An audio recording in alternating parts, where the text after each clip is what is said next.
Sophia continue to eat and enjoy. We have refilled salads, so everybody take and enjoy. I want to just take this opportunity to welcome Yaffa Palti. She's coming to us from Miami, from Brooklyn to Israel to Mexico City to San Diego, and now currently lives in Miami. Yaffa Palti has been actively involved in community affairs, teaching, lecturing, led challah weeks and developmental retreats for thousands of women across the U.S. and around the world. She's a much sought-after public lecturer known for charisma, depth, and humor, compared to a ray of sunshine, transferring any environment that she encounters into one of warmth and light. Yaffa lectures on many diverse topics, each one inspirational, motivational, transformational, all profound, enlightened, and unique, filled with joy and humor. Yaffa comes from a Torah observant home and was raised in a place of infused with chesed and unconditional acceptance. She's a singer, songwriter, and often blends together lectures and melodies. We actually have a little sneak preview. Stay tuned. Yaffa has been teaching Kallahs for about 2 decades and now educates future Kallahs teachers as well. She's a trained educator, life and relationship coach, as well as certified addictions and substance abuse professionals. So please sit back, relax, enjoy as we are challenged and inspired by Yaffa Palti.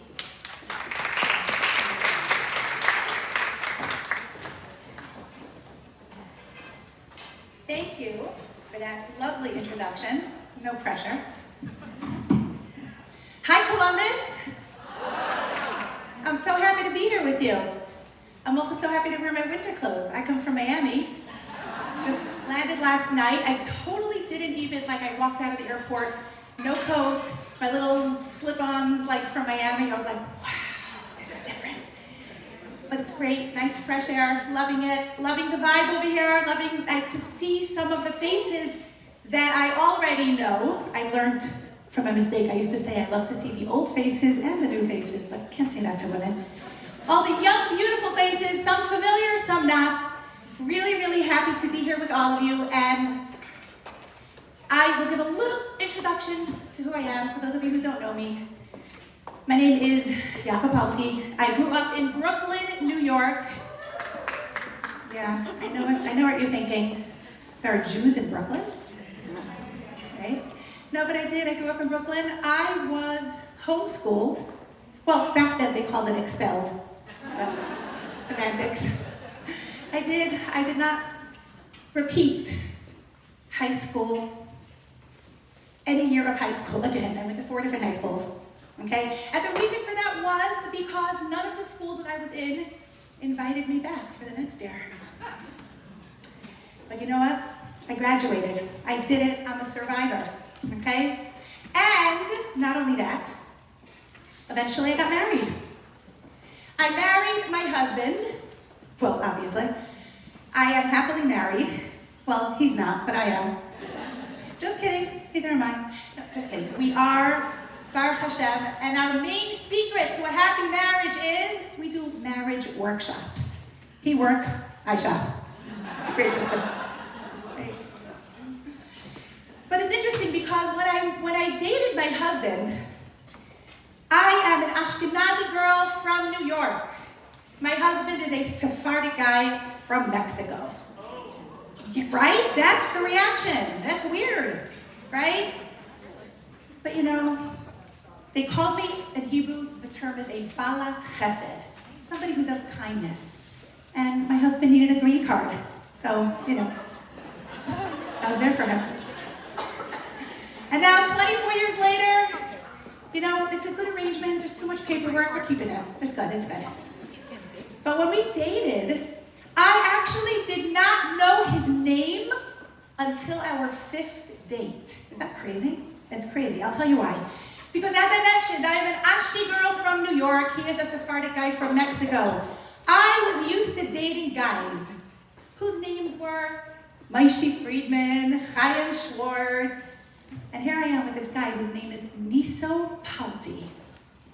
Like what? Where does it start? Where does it end? Like Niso Palti? Is he like Irish? You know? Niso, to me it sounded like a sushi roll. Right? I'll have a Niso Palti. Please make it well-to-do. So I didn't know his name. And the person who set us up was a mutual friend, I'm not gonna get into the whole story, I wish I could, but we don't have time. But she didn't know his name either. She's like, I think it's Nissan, Paltia, nobody was sure. So there I am on the 5th date, and I'm looking at this guy, it's going well, 5th date, right? And I'm thinking to myself, this guy might sign my mortgage papers one day. I think I need to know his name. So I looked at him and I said, you have a very interesting name, very unique. How do you spell it? Isn't that smart? So he took out his pen, took a napkin, and he wrote his name down. And he's so Palti that I'm like, I took it home, I memorized it. And that was my story. It doesn't end there. We're gonna get there more. But first, let me continue telling you about my family. So Baruch Hashem, we have 5 children together. I have 2 daughters currently in shidduchim. Do we know what shidduchim are? Waiting to find their partners in life. So if anybody knows any guys, let's talk. All right. I also have a daughter studying in Israel for the year. She's gonna be back at the end of the year, and then she's gonna be in shidduchim. So we really got to get my first 2 moving. All right. So we'll talk about that. I also have a child at home going through the terrible 2s, which is weird because he's 14. But, I got a couple of teenagers at home. You know what it's like having teenagers in the house? I find having a teenager is like living in a house that's haunted.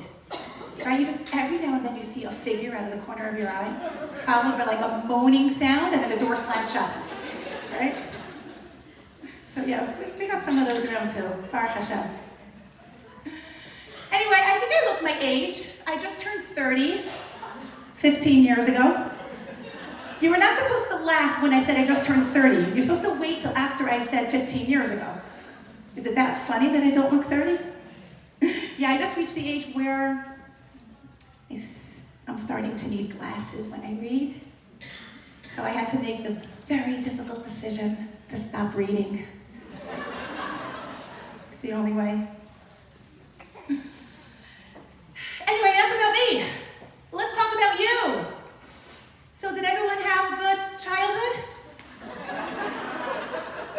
Let's just jump right in. Anyway, our topic for today is imperfect is the new perfect. Embracing our imperfection. And for the occasion, I actually wore my necklace. You can come check it out afterwards. That I wear almost every day. This necklace says, perfectly imperfect. And it's a reminder not only for me, but it's a reminder for anyone who talks to me and sees my necklace. Perfectly imperfect.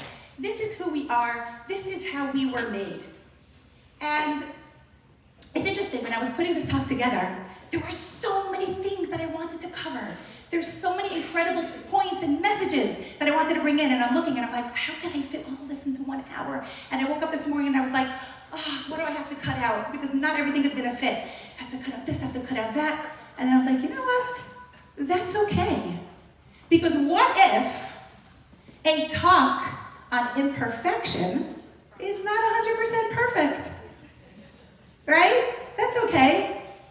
So we're gonna start at the very, very beginning. At the time of creation, when God created humankind, He created you and He created me. And He created the first 2 humans, Adam and Eve, Adam and Chava. And how were they created at first? At first they were created as one being, an androgynous being. They were connected. Did you know that? Before they were separated, they were connected. Now, where were they connected? They were not connected face to face, not by the nose. They were not connected side by side, not by the arms, not by the hips. They were connected back to back. You know what that means? If they were connected back to back, look how I'm standing, right? What part of their body had to be reconstructed once they were separated? Once they were separated, there was one part of their body that had to be reconstructed. And that was what we call in Hebrew, the tachton. What's a tachton in English? You could use any words. I'm gonna try to stay classy. The bottom, the backside, all right? That was the part of their body that had to be reconstructed because that's where they were attached. If you think about it, what does that part of our body represent? That represents all the excretions. That represents all the yuckiness, all the things that we don't like inside of us, that's where they come out of. And until that part of the human was reconstructed, a human was not considered complete. A human was not perfect until they encountered their imperfections. That's the part of us that we don't like. And we all have those parts of us. The excretions, the dark side. Who here has a dark side? Don't be shy. We're friends already. We all have a dark side. Soon I'll share my dark side with you. Just wait. Right? We all have that, but we don't all love that. We don't all love that part of ourselves. And by the way, I see some people taking pictures and videos. I just want to tell you I have one rule. Please don't take any pictures or videos of me from a bad angle. Okay, please make sure that it's upward, tilted a little down, take off a few pounds. Okay, thank you. Perfect. Thank you so much. It doesn't matter if you block people behind you, like it's okay. The priority is that I come out good in the video. Thanks.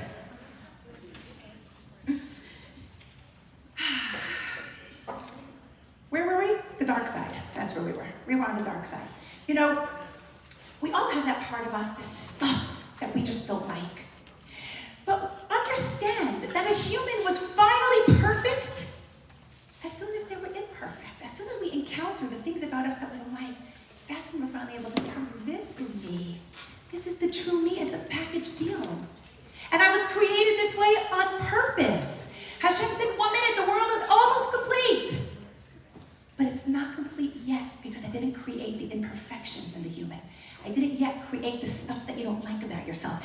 And we were created with 3 main jobs in this world. Well, 1 main job, separated into 3 categories. Our job in this world is to make connections. You know, we were hardwired to make connections. And there are 3 main connections that we need to create in this world. What is the most important connection that we need to make? What is the most important connection that we need in this world? Well, Wi-Fi, obviously. After Wi-Fi, we have to create a connection with ourselves, connection with God, and a connection with the people around us. We cannot create healthy, loving connections with the people around us, with our spouses, with our children, with our friends, with our communities. We cannot create healthy connections with God unless we first have a healthy creation with ourselves, a healthy connection with ourselves. And that means we got to get to know ourselves. And that means the most important question we have to ask. Whatever we do in life, wherever we want to go, whatever connection we want to make, whatever relationship, the first question has to be, who am I? Who am I? Do I really know myself? Anyone here ever take themselves out for coffee? Just take yourself out for coffee, right? Get to know yourself. See what makes you tick. See what you love. Catch up a little on what's going on inside. Do we really know who we are? The good, the better, and the beautiful. All the parts, the excretions, the things from the dark side, the light side. Do we really know who we are? You know, I'm going to share with you the day I discovered myself. Okay, hear me out. So there I was behind the computer. I was on Google, okay? Now, you know when you start typing something into Google and Google decides for you what the end of the sentence is gonna be? That's always fun. So there I was on Google. I don't even remember what my question was anymore. But all I remember was I typed into Google, what is mine? And Google responds, spirit animal. And I'm looking at that and I'm like, yeah, what is my spirit animal? And there went my morning. All right, I clicked on it. What is my spirit animal? And it brings me to this website and it gave me a test to take. There I was taking the test, filling out all the questions, and I thought about them very well. I'm gonna be very honest, right? If I really want to know my spirit animal, I'm gonna be brutally honest. Answering all the questions, and then I'm waiting for the results. And it's buffering, and I'm waiting, and I'm like, what am I gonna be? Am I gonna be a lioness, right? Am I gonna be a shark? And I'm waiting, and I get my results, and I am a crow. I'm like, a crow? It's a crow. I didn't like the results, so you know what I did? I went back for a second opinion. I went to another website. I typed in, what is my spirit animal? And I took another test. Like 300 questions, I don't know, but they take it very seriously, you know? And I'm filling out this other test. Every answer, I'm thinking it through. And I'm waiting for the results. And it's buffering. And what am I gonna be? Am I gonna be a wolf? And I get my results, and what am I? I'm a crow. And I was like, okay, you know, fine, I'm a crow. I gotta get to know my people. I start Googling, what is a crow? Tell me about a crow.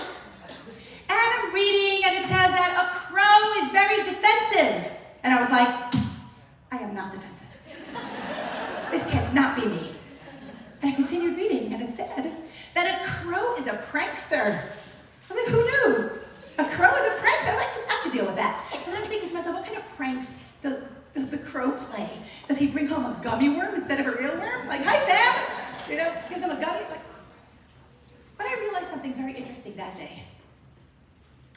Do you know how many times we travel across the world? People travel throughout the East, and we put in so much time, and we put in effort, and we put in energy trying to get to know ourselves. Who am I? And we travel here, we travel there to find ourselves. My friends, we don't have to travel across the world to find ourselves. We just have to go to Google. It's right there. Now, who we are is inside. It's inside of us. And this is why when people call me and they're like, I'm so unhappy in my job, and I'm so unhappy with my social life, and I'm so unhappy in my city, I'm gonna move. I'm gonna move to a new city. I'm gonna start again. And I always say to them, I say, just remember, wherever you go, you take yourself with you. You take yourself with you. If you can't be happy with yourself, with who you are, there is nobody who can make you happy. And there is no place that will make you happy. It's not about where you are, it's not about who you're with. It's about finding what's inside of you and learning how to find that happiness from within yourself. And this is why in my intro I said, my husband is not happily married, and then I said, no, I'm not happily married, and yes, of course it was a joke, but I'll be very honest with you. And I start off my marriage courses with this sentence. I say, there is no such thing as a happy couple. And everyone's like, oh, this is what we came out, this is what we paid a babysitter for, this is what we want to hear. No such thing as a happy couple. You know what there is? There are two happy individuals who can then become a happy couple. You can only be happy with someone else when you can first be happy with yourself. And I just spoke to a group of singles, of young professional singles last week, and I said to them, I said, if you want to get married as a solution instead of as an opportunity, if you want to get married because you are sad and lonely and depressed and unhappy, and so you want to get married to fix that, you know what's going to happen? You're going to be sad and lonely and depressed and unhappy and married. That's the only thing that will change. Your marriage status, nothing else, right? Because we first have to get to know who we are and be happy with who we are from the inside. And it's very important. You know, when Yaakov, we're going to read about him in a few weeks in the Parsha, before he died, he wanted to give blessings to his children. And what was the blessing? If you read through the blessings, you're like, what? These are not blessings. You would think he would say to them, I wish you an abundance of good fortune, and everything should go your way, and you should have happiness and love. No. All right, you know what he did? He just went around and told them each, actually what their spirit animals are. He compared them all to different animals. It's like, you're a snake, and you're a deer, and you're like, what's he doing, right? And he just told them about the essence of who they are. Because you know what? That is the biggest blessing we can give our children. That's the biggest blessing we can give ourselves. And the biggest blessing we can give anyone. The blessing of knowing who you are. The blessing of knowing your essence. Knowing your core. Appreciating who you are from within. Appreciating the essence of who you are. Not being afraid of it. We run away. This is why we don't like spending time with ourselves. We don't like going for coffee. What's the first thing you do when you get into the car? First thing you do after you turn on the motor. The music, thank you. You turn on the music. We put music on, we put podcasts busy making noise because we don't like to be alone with ourselves and with our thoughts, because that means we have to think, and we're going to start thinking about all the things inside of us, and what happens if I find something I don't like, right? What happens if I get to know myself in a really deep way and I don't like what I find and I don't like what I see in there? It's a little scary. So we would much rather have these distractions around us so we don't have to get to know who we are inside. And this is actually, we're going to read in a few weeks also the story of Rachel and Leah. Have you heard of Rachel and Leah, two of our matriarchs? Right? I want to tell you something about these two women. All right? You ready? Rachel, from what we know about her, when we read through the parsha, when we read through the story, we're always taught that Rachel was the beloved wife and Leah was the hated wife. The Hebrew word for that is snu'ah. She was the hated wife.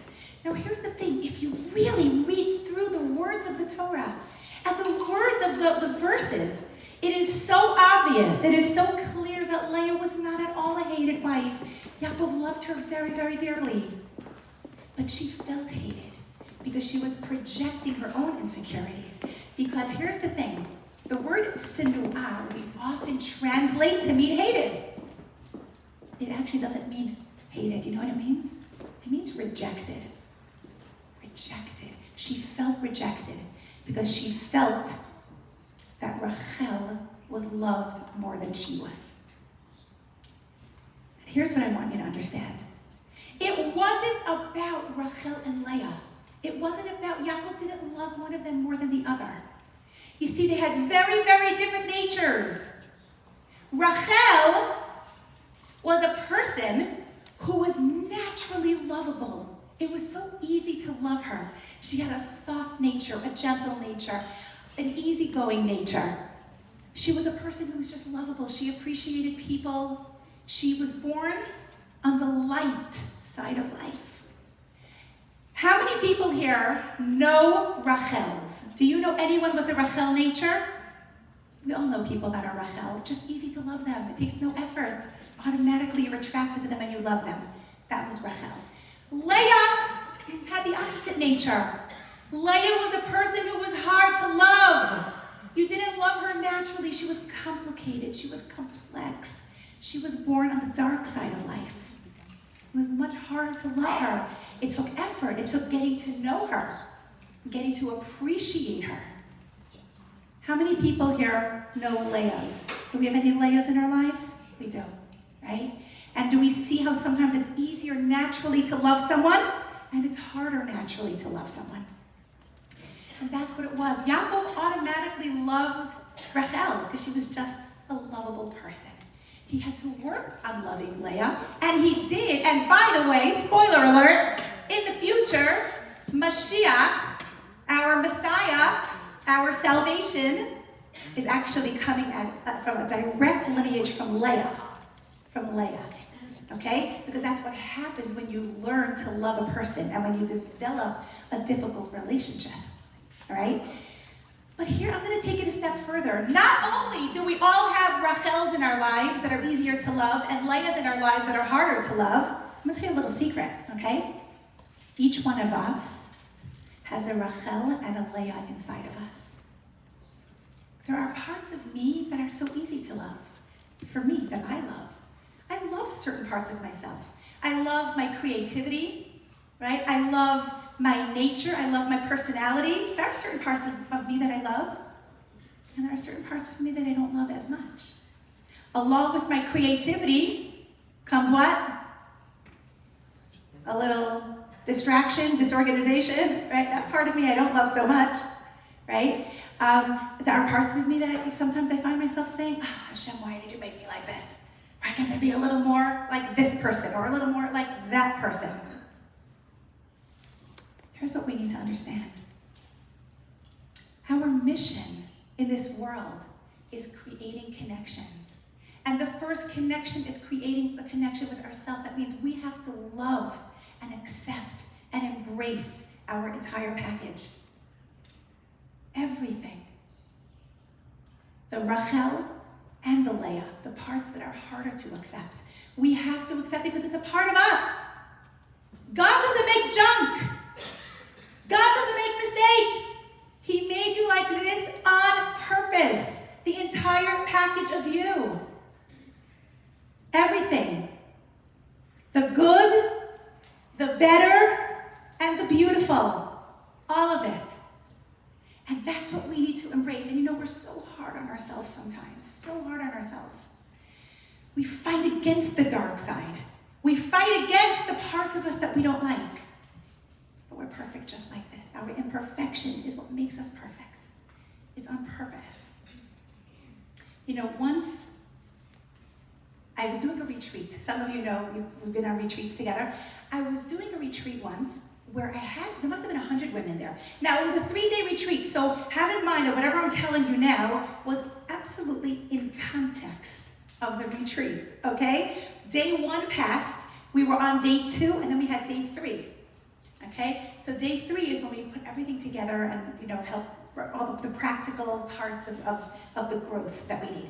So there we were, day 2 of the retreat, and I looked around at this room of beautiful, wonderful women, and I said to them, how many of you feel like bad moms? Every single hand went up. Some people weren't even moms. They were like, if I was a mom, I know I'd be a bad one, so I'm gonna raise my hand, okay? Every single hand went up. There were women who were crying at the question. Bad moms? And I told them this story because at the time, this happened, okay, I used to do these retreats, BCE, before COVID era, okay?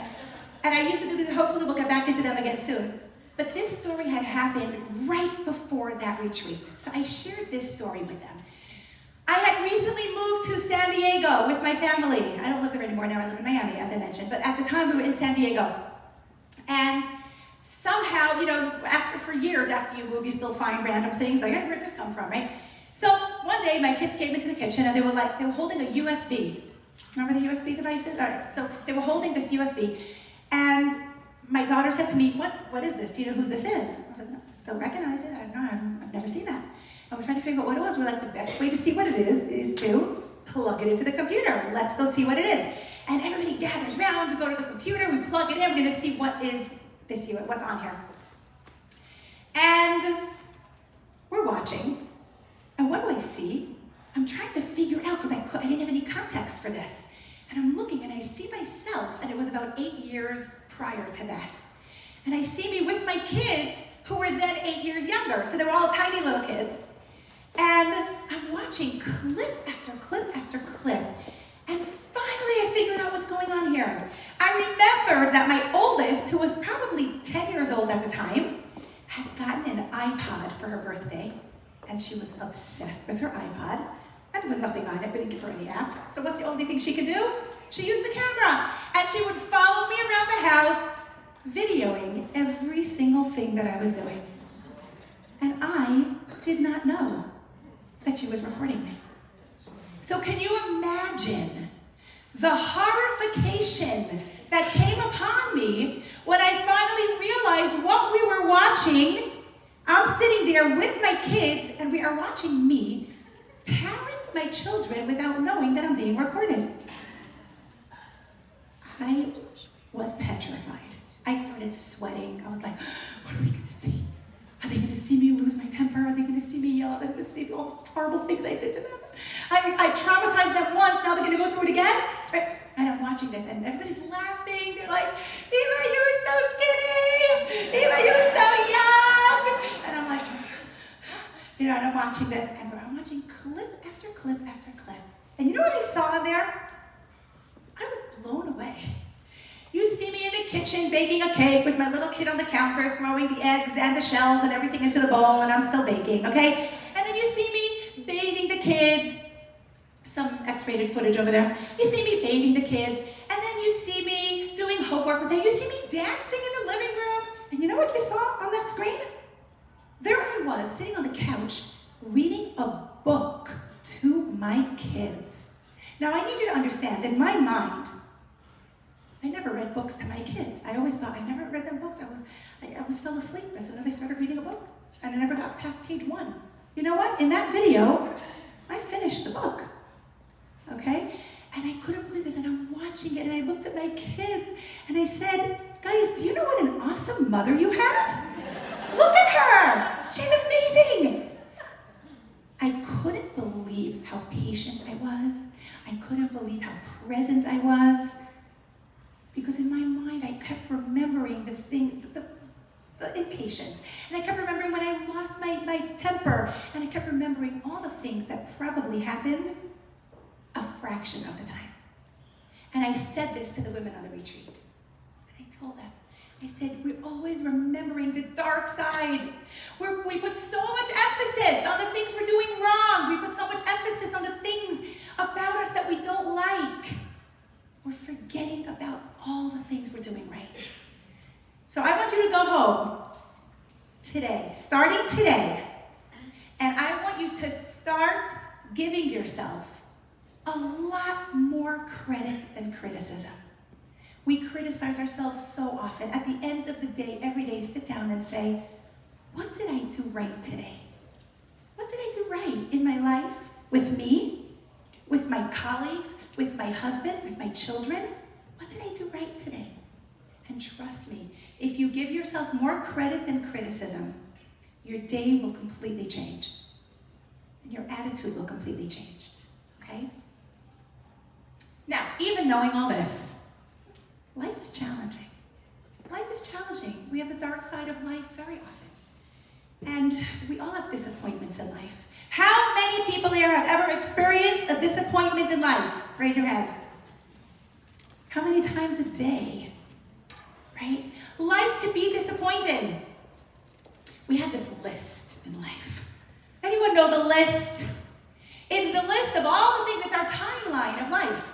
Well, this is what's going to happen when I'm this age, and this is going to happen when I'm that age, and this is how my family's going to look, and this is right. And today we have so many young people with these lists of, I am going to have, I'm going to own my own company at 26. I'll be married with 2 kids at 28. I'll retire a multimillionaire at 30, right? People have this list today, and we all have our own list. What was going to happen, what life was going to look like. And then what happens? Our life doesn't match our list because life happens. And things don't always work out exactly the way we wanted them to work out. How many people in this room, how many of you women ever dreamed of your future? What kind of house your house is going to look, what your kids are going to be like. Did you ever picture your wedding as a little girl? Your wedding with you dressed as the bride with a faceless guy next to you? Right, you had this picture, right? How many of you had thought about your children's names way before they were born? Right, we picture our future. I actually had a fantasy when I was younger. I always wanted to marry someone whose last name was Komen, and I wanted to name my son Afi. Just wanted to have a son, Afi Komen. Thank God Hashem spared that future Afi Komen, and it did not happen. I mean, chances are I never would have been able to find him anyway. Yeah. She got it, thank you. But that didn't happen. We have these fantasies, we have these dreams, we have these lists, and then life happens, and we're so disappointed. And I hear this all the time from women, and I see this, and I experience it myself sometimes. I've been teaching brides for many years, and I teach, I do marriage counseling, and how many women call me up after they're married, whether it's a few weeks, a few months, a few years, they're so disappointed. Yaffa, I think I married the wrong person. Well, what makes you say that? And then, of course, we usually just go through a misguidance of expectation. Very often, people have expectations that are just completely not realistic, and we work on the expectations. But very often, I hear people say things like, oh, I think I married the wrong person, or, I'm just so disappointed, he's not what he said he would be. When we were dating, he was so active, and he was so ambitious, and now he sits on the couch with his remote every evening, right? Or he said he was going to be the best father and so involved, and I give him the baby to bathe, and the baby slips through his arms, right? We have expectations that aren't met. Sometimes they're not realistic. Sometimes they're decently realistic, but they're not realistic for the person we married. And we have disappointments. Sometimes we're disappointed with our kids. How many people, before we had kids, by the way, who here was a perfect parent before you had your own kids? Thank you. I was, right? But how many times do we have these imaginations? My kids, my kid is going to be the prettiest. My kid is going to be the smartest. My kid is going to be the most athletic. My kid is... And then we have our kids. And they aren't those things. And they're wonderful and we love them. And of course, they have their light side and their dark side, their Rachel and their Leah, and we love our kids. And you know what? We love our kids before they're born. If you ask an expectant mother, you go over to her and you say, hey, are you going to make sure it's someone you know? All right, could be creepy. Say, hey, are you going to love your kid after they're born? What is she going to say to you? Of course, are you crazy? Of course I'm going to love my kid. And then you say, yeah, but what if your kid turns out to be a brat like the neighbor's kid? You still going to love them? What's she going to say to you? Of course. What kind of question is that? But then I get the phone calls from these women a few years later and they say, Yaffa, I don't know what to do. I don't love my child. I just don't love my child. They bring out the worst in me. I bring out the worst in them. I just don't love my child. And then, of course, I help them understand that they absolutely love their child. But what's the problem? They might not like their child. That could be. Your child could have a severe personality clash with you. That could happen. Or your child could be so similar to you that all of the parts you don't like in yourself, you see in your child. Or they could be similar to your husband and all the parts you don't like in him, you see in the child. Okay? It could be you don't like your child, and then we have to learn how to like our child. How to embrace the Leah in our children. We have to learn that. But you know what? We're disappointed. You know what a child is? I'll tell you what children are, all right? Children are an accident at birth. Yeah, I said that. You know what I mean?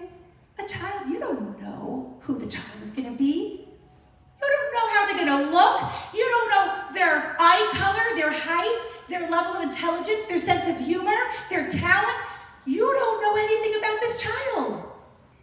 And yet you love them even before they're born. You take what you're given. But you could be disappointed. And we have so many disappointments in life. I thought I was going to own my home at this stage in life, and I thought I'd have a nicer car, and I thought I'd own my company by now. And then our life doesn't match our list. We're disappointed. How many people in this room are living their plan A life right now? Raise your hand. Right, that's what I thought. Okay? Most of us are not living our plan A life. We're living a life that we might consider plan B. It wasn't what we thought. It wasn't what we expected. It wasn't what we hoped for. Plan B. Or you know what? It could be plan C by now. I don't know, plan D. We got all the way to Z. Pick a letter. Pick a plan. But it ain't plan A. And then, of course, we live our lives disappointed because we live our lives thinking that I'm gypped. I'm gypped. I didn't get the life that I wanted. I didn't get the life. I didn't ask for this in my life. I didn't ask for this person. I didn't ask for this situation. Here's what I want us all to understand. And if there's anything you take home from this talk today, let it be this. This is what we need to understand, okay? The life that you are living is the life that Hashem gave you. Every single part of it was given to you on purpose. So if this is the life you're living, that means your plan A is completely irrelevant. It never even existed, your plan A. But your plan B is actually Hashem's plan A. If that's the life you're living, you think it's a plan B life. But if Hashem gave you this life, it's because it's your plan A. And we need to be able to take that life and everything in it, and we have to flip it from a plan B to a plan A, because we can't control all the circumstances in our lives. In our lives, things happen. We're not in charge of what happens. We can't control the circumstances of life, but we can always control our quality of life. Because our quality of life has nothing to do with our circumstances. They're about how we respond to the circumstances. So we have absolute control over our quality of life. And everything in life is a choice. Everything is a choice. Even our thoughts are choices. Our feelings are choices. Our emotions, our decisions, our reactions, it's all a choice.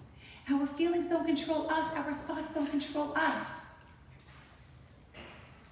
We have to be able to control them. And if we allow our environment or our circumstances to control our thoughts and our feelings about life and our decisions and our reactions, then we're just a victim of our feelings. That's not very empowering. Not very empowering when you're a victim of your feelings. We get to control our feelings, our emotions. They don't get to control us. So I wanted to share something with you. And we're going to go through a few practical points on how to embrace our imperfections, what we need to do. Okay? I'm going to share something with you that can help you with the first thing we need to do, and that is shift our mindset. Okay? Both anxiety and optimism have the same physiological response. Anxiety and optimism have the same physiological response. They both require us to imagine something that hasn't happened yet, right? Now here's the thing. If I have the ability to worry about the future, then I also have the ability to imagine a better one. And that is the difference between anxiety and optimism, right? If I have the ability to worry about the future, then I also have the ability to imagine a better one. If I have the ability to focus on the negative, then I also have the ability to focus on the positive. It's the same response. Now, every single one of us basically fits into one of two mindsets. You know what those are? We have a fixed mindset and we have a growth mindset. Let's explain, let's define them each. All right, what's a fixed mindset? A fixed mindset is that person who just knows everything already. This is the way I've always done it. This is my opinion. This is the way my family's done it. This is what I know. This is what I believe. This is who I am. Finished. I'm in a fixed mindset. Anyone know anyone like this? Okay. Anyone have a grandfather like this maybe? Right? Okay. Now we have a growth mindset. What's a growth mindset? It's the opposite. It's like, there's always something new to learn. There's always a person I can learn from. There's always something exciting. There's always another belief that maybe wasn't mine, but oh, that sounds right. That makes sense. That sounds good. Let me consider that. So we either fit into a fixed mindset or we fit into a growth mindset. Now here's the thing. This is super cool, okay? What I realized is that there are two words that fit into both mindsets and have a completely different response. These two words, when used in a fixed mindset, they cause a person to completely spiral down.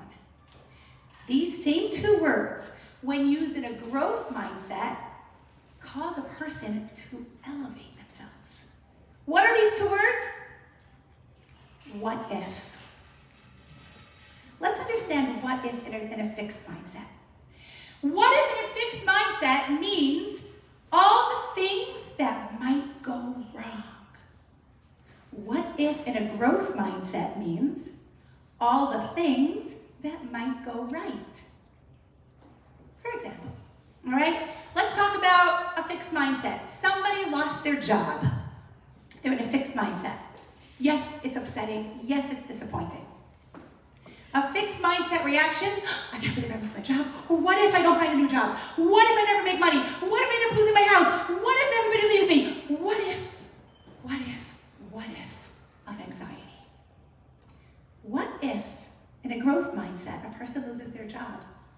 Okay, it's sad, it's disappointing. What if I lost this job because I was in the completely wrong field in the first place and I wasn't using my talents and I wasn't using my creativity and really there's a much better job for me out there. I'm gonna go look for one right now. Do we hear the difference? What if in a fixed mindset, a person is dating someone and you think you're gonna marry this guy, you're in love with him and you're gonna spend the rest of your life with him, and then what happens? He goes and breaks up with you. Devastating, disappointing, heartbreaking even. What if, in a fixed mindset, what if I never find anybody?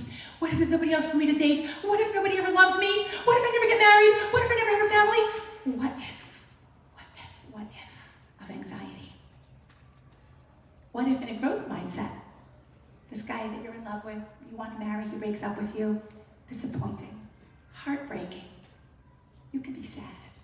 But then, what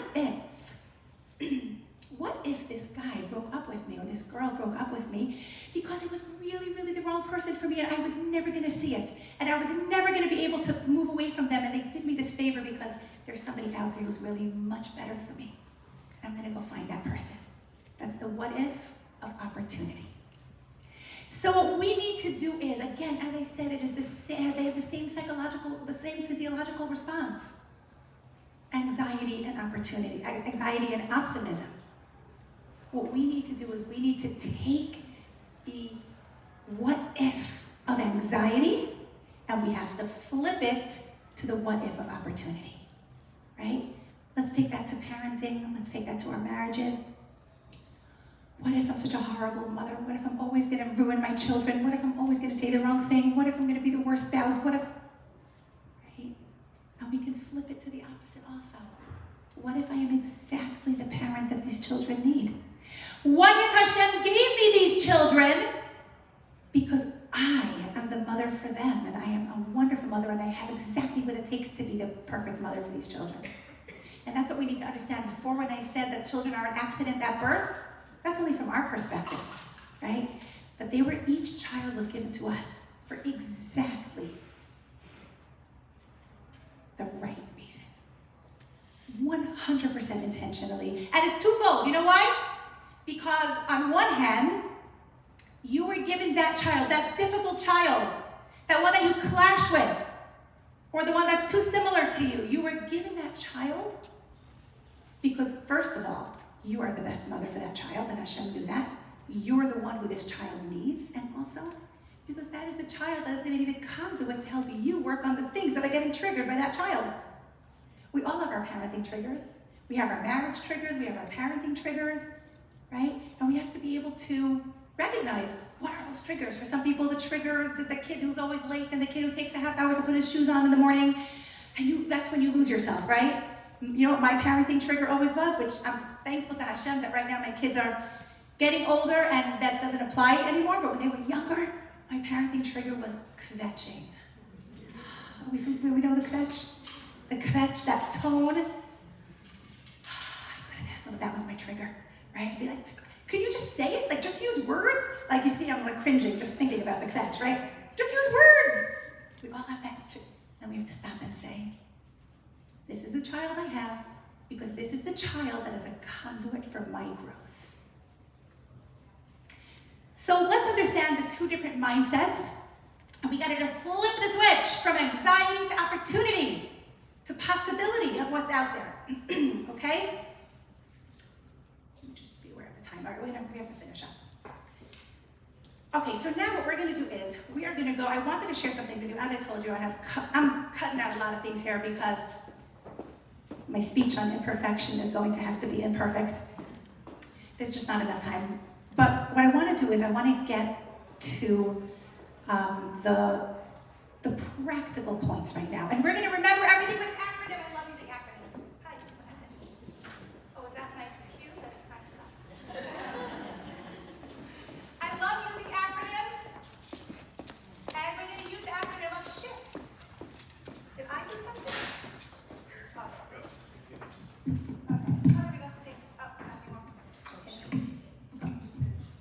Thank you.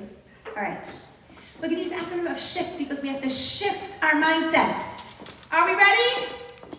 We got an S, we got an H, we got an I, we got an F, and we got a T. All right, let's start with the S. How much longer do I have, by the way?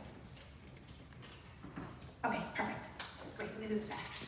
All right, we got an S, and the S stands for superpower. Do you know what our superpower is? The superpower of a Jewish woman. I'll tell you the superpower of a Jewish woman. We are familiar with it. Some of us hear it or sing it every Friday night. There is a beautiful poem called Eishes Chayil. Anybody know Eishes Chayil? This is all about the value, the beauty, the greatness of a Jewish woman. Now, listen carefully to the first verse in this poem of Eishes Chayil. Eishes Chayil mi yimtza. Where can we find this woman of valor? This wonderful, exceptional woman. Where do we find her? And then it goes on to say, V'rachok mepnei mechra. She is so great, her value is even greater than pearls. Oh my goodness. You read this and you're like, wow, I'm so valuable, it's greater than pearls? Oh my gosh. But then if you're like me, you read it and you're like, seriously? If I'm so great, why are you comparing me to a pearl and not a diamond? Hello? Please compare me to a diamond. And then I realized that this is actually the greatest praise, comparing us to a pearl. We don't need to be compared to diamonds. What's the difference between a pearl and a diamond? Well, let's see how they're made. All right? How is a diamond made? You find a diamond in the rough, right? You find this stone and you carve it. Okay, disclaimer. I am not an expert. I'm an expert in wearing diamonds, not in making them, okay? So you find this stone and they carve it and they cut it and they polish it and you know that it's made with pressure. We all know that.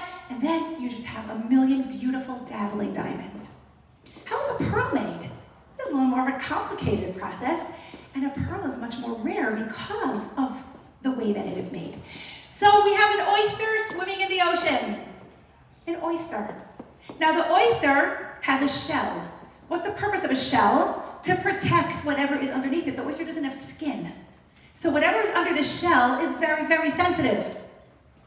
And what happens is, as the oyster is swimming along the water and minding its own business, a piece of sand, a grain of sand, slides under the shell and gets stuck over there. Now he could have one grain of sand, he could have two, he could have three, he could have 4 grains of sand, all stuck under his shell. And what does the oyster do? Is there anything that the oyster can do about it? There's nothing he can do. There they are. Now how does the sand feel under the shell? It's irritable, it's irritating, it's painful, it's annoying. He doesn't like having the sand there. But you know what he does? The oyster becomes a poet. And the oyster recites this poem. Are you ready to hear the oyster's poem?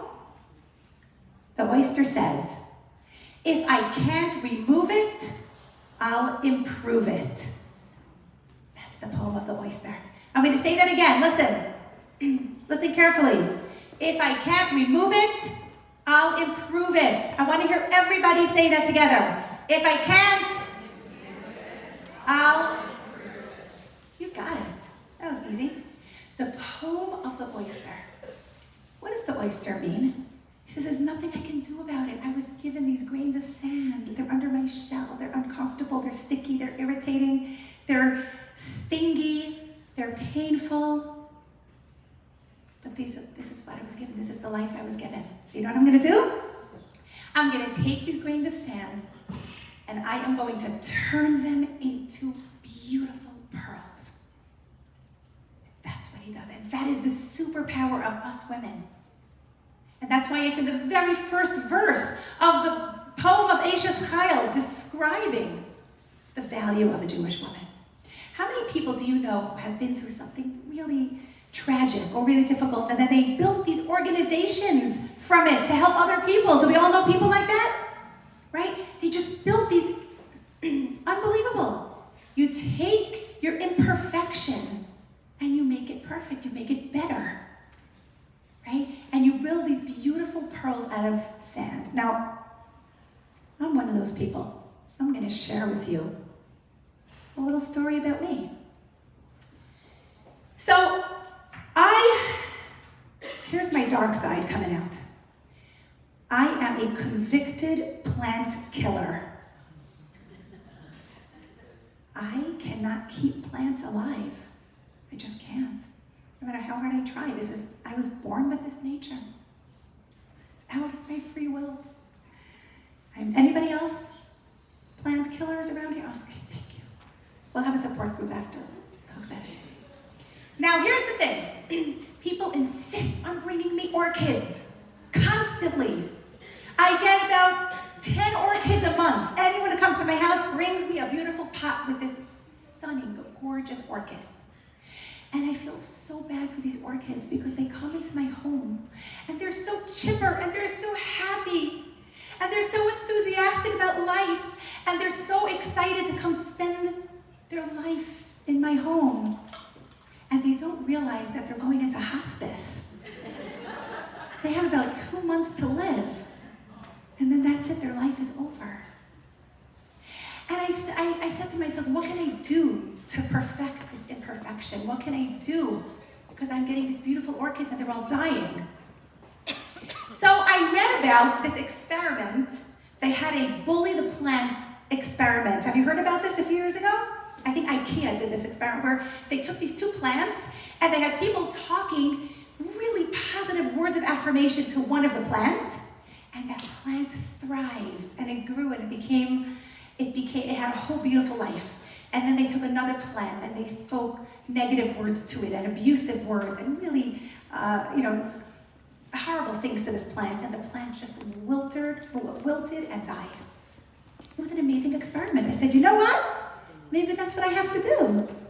Maybe I need to start speaking to my plants and being vulnerable and confiding in my plants, in my orchids, and that's what I did. And I took my orchids and I sat down and I just started talking to them. I said, hey guys, hi, it's me, Yaffa. Let's talk. And I shared with them my struggles, my laundry struggles, and my chocolate addiction, and I shared them the struggles with my teenagers, and all the things I was going through. And then one day I shared my deepest, darkest secrets with my orchids. And then I realized, oh my goodness, I shared too much. Now I have to kill them. And that's what happened. But after that, I had a lot of remorse. And I said, I need to work on this. This isn't okay. I'm killing these plants left and right. I need to work on this. So I really learned, and I learned to put ice. By the way, did you know that you put ice in orchids, not water? You knew that, I didn't. So I started putting ice in a specific amount in the sun, out of the sun. And then I started a support group. You can join, okay? I started this organization to teach people how to take care of the plants. You know what we call it? Plant parenthood. And so that's my dark side. Anyway, where was I? We did S. Let's move on now. We gotta finish up. We're up to H. Okay, we gotta turn our sand into pearls. All right, this leads me to H, which is humor. Ladies, how important is it to have a sense of humor? Humor is everything in life. We have to be able to develop the skill of laughter. Let me ask you something. How many times a day do you laugh? Who laughs here between 30 to 40 times a day? How many of you laugh between 30 to 40 times a day? You do? Good for you. What?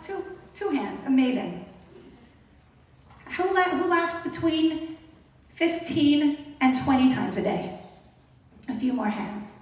I think most of us laugh maybe 5 times a day. Hopefully today you laughed a little more, right? We laugh 5 times a day. We don't laugh that much. Kids laugh much more than adults do. They find things funny. They appreciate life. They're not jaded the way we are sometimes, where things have to be perfect. Kids are so full of enthusiasm, excitement for life, and somewhere along the way between childhood and adulthood, I don't know, we just lose our enthusiasm. We get jaded, and we don't enjoy enjoy the same things anymore. Life isn't exciting and enjoyable anymore. We need to learn the skill of laughter. You know what laughter is? Laughter is the ability to look at the ridiculousness of life instead of taking it too seriously. We can't take ourselves too seriously. We can't take our imperfections too seriously. We can't take our mistakes too seriously. We're human. Remember we said in the beginning, we're only complete when we have these imperfections, the excretions, the parts of us that we don't like as much. We can't take it so seriously. We can't take our spouses too seriously. We have to laugh more with our husbands. We have to laugh more with our children. Laugh more with our teenagers instead of getting upset at the things they say. Anything, and here's a key for life. Anything that we can cry about, anything we can fight about, anything we can yell about, we can also laugh about. But remember, we said it's a choice. Our responses, our reactions, everything is a choice. So we need to learn to laugh at ourselves a little more. You know, there was a study at Cambridge University that laughter actually burns calories. Ladies, and you know that the body doesn't know the difference between real laughter and fake laughter. So when your husband makes a corny joke that's not really funny, laugh anyway. You're gonna burn the calories. Right, good, let it out. Let it out. Ladies, when you're at home, just let out the laughter. If you hold in the laughter, it turns to cellulite. You gotta let it out. Okay? Don't be afraid. We have to look, and you know what, by the way, learning to laugh doesn't mean you have to be a comedian. You don't have to be a comedian. You just have to train your mind to look at the humor in life, to look at things a little bit more, with a little more lightness and not darkness. And that brings us to the next letter, which is I, in shift. We're up to I. Now, we're gonna make a little play on words over here. We're not talking about the letter I, we're talking about the body part, the I. We have two different words in the Hebrew language. One word is oneg. What does oneg mean? Pleasure. And then we have another word that is called nega. What does nega mean? It means a blemish. It means an imperfection. We have two ways to look at life. By the way, does everybody here know the Hebrew letters of the alphabet? So we have oneg. I'm going to tell you the letters. It's an ayin, nun, gimel, pleasure. Then we have imperfections, blemishes. That is nun, gimel, ayin. It is exactly the same word, the same letters. The ayin is in a different place.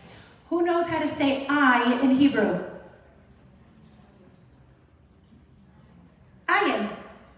Ayin means I in Hebrew.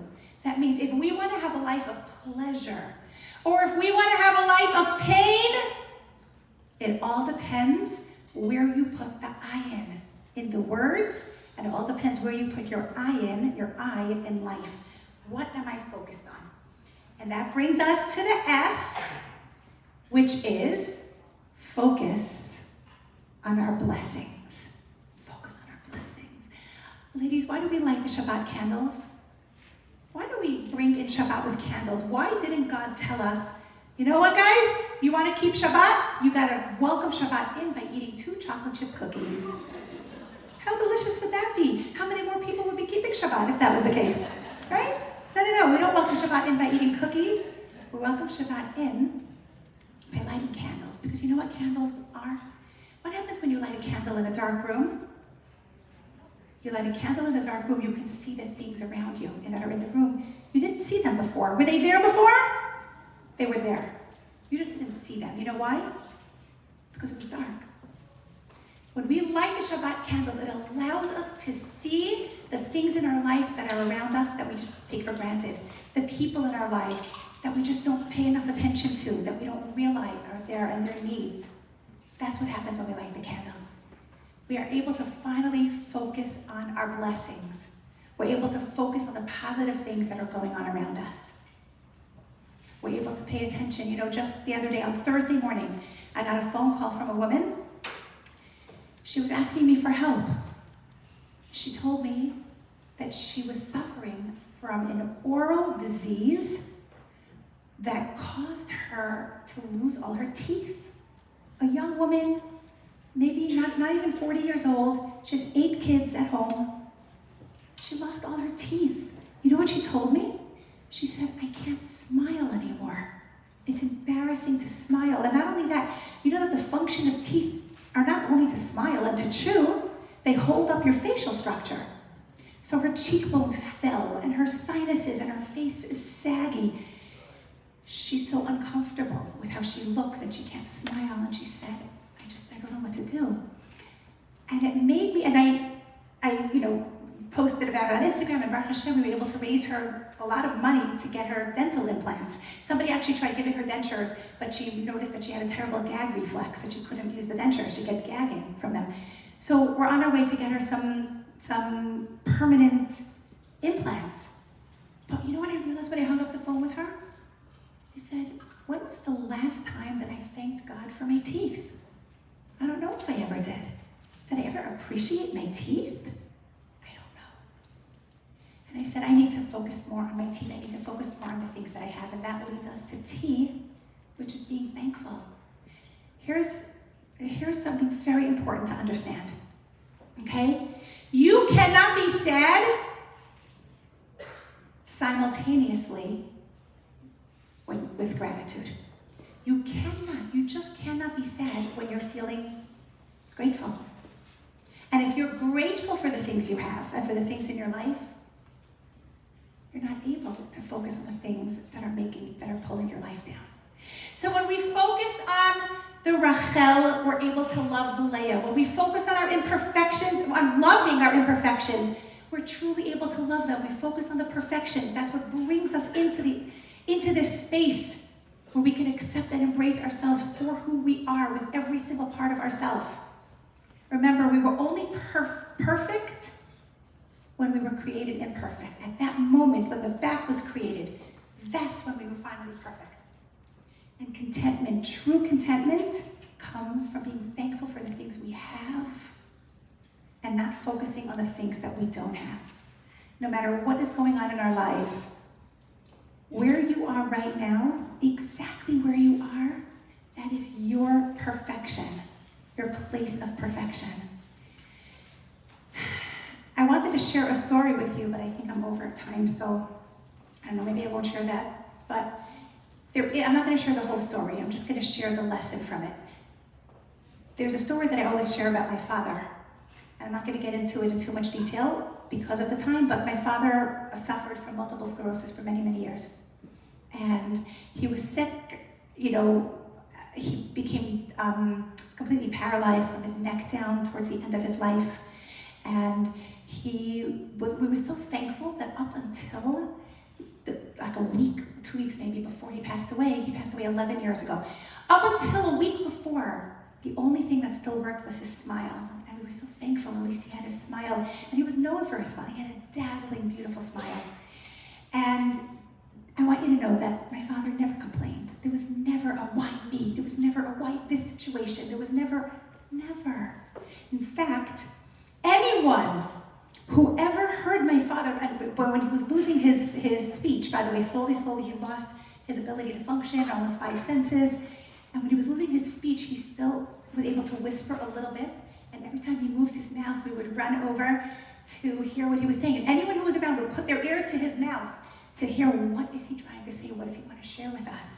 And when I say anyone, I'm talking about, my family. I'm talking about a nice big family. I had come from a family where, thank God, I have 10 biological siblings and 8 foster siblings. My parents took in a lot of kids from abused families, okay? And we had many, many foster kids, but at that time we had 8 who were living with us in that time period. So when I'm talking about, it was a busy house. Actually, I learned how to dance waiting online for the bathroom, okay? So we had a lot of witnesses to this. Anytime my father would move his mouth, anyone who was around him would put their ear to his mouth to hear what he was saying, and he always said one of the same 2 things. One of the things he said was, mitzvah gedola liyot b'simcha tamid. He would remind himself, it is a mitzvah to be happy. I have to be happy. This was a man who was paralyzed. This was a man who couldn't even pray. He would lie in bed every morning with his aide, would put the tefillin on his hands, and he would have these big headphones where one of of my brothers had pre-recorded the morning prayer, and he would just lie there for hours listening to my brothers singing the prayers and just lie there. This was a man who we found after he passed away. We found a file on his computer called My Gratitude List. He typed up that list with one working finger. Okay, and my siblings, we all printed it out. We have it hanging in our homes. Okay, this is a man, and the other thing that used to come out of his mouth was, Ivdu et Hashem b'simcha. I have to serve Hashem with happiness. This man, in that situation, these were the things he was reminding himself constantly. I have to be happy. This is how I serve God. This is a mitzvah. Now, here's what I learned from my father. And we'll finish with this. What I learned from him was, there's a verse in the Torah. You're all familiar with the story of Moshe standing at the burning bush? So when he was at the burning bush, God said to him these words in Hebrew. Hamakom asher ata omed alav Admas Kodesh Hu. The place on which you are standing right now, God said to Moshe, it's a very, very holy place. So take off your shoes, respect the place you're standing on. We learned something from my father, and actually it was such a powerful lesson that we put these words on his gravestone, the words of this verse. This is what he taught us. He didn't tell it to me from words, he taught it to me by the way he lived his life. The place on which you're standing right now, wherever you are in your life, wherever you are socially, wherever you are emotionally, wherever you are financially, wherever you are, with the person you married, with the children you got, with the home that you're in, with the job that you have, wherever you are, that is your holy place. It is your holy place, and it is from that place that Hashem wants you to serve him, from that place. Because how many times do we say, well, I'll give tzedakah, I'll give charity, when I have more money, I'm not in a position to give charity right now, right? Or how many times do we say, I'll be a better friend when I'm in a better emotional space. I'm not there, no, I can't be there for other people. No. Wherever you are, that's where you're supposed to be. That's your holy place. If my father would have said, you know what, I will pray to God when I could actually move my mouth and say words. I will inspire people who, by the way, everyone who came to visit him left more inspired from him than he was from them, right? He said, if he would have said, I'll inspire people when I can get up and inspire people, he never would have. He never would have inspired anyone. He never would have served God. He never would have been that person to bring so much light into the world, even in his illness. You know why? Because he never got better. There wasn't no when I get better. So I want to leave you with these words. Wherever you are right now, any imperfections you have, anything you were given, any place you ended up in, wherever you are, whatever you have, that is your holy place. And that is your place of imperfection is your place of perfection. Thank you so much for being here with me today.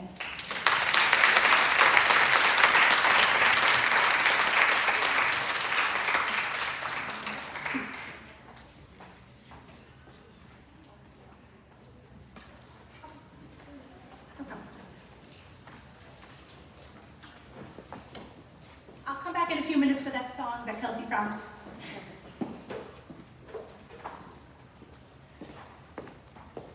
I actually knew Yaffa's father. I was in nursing school that last year, and everything she said is true.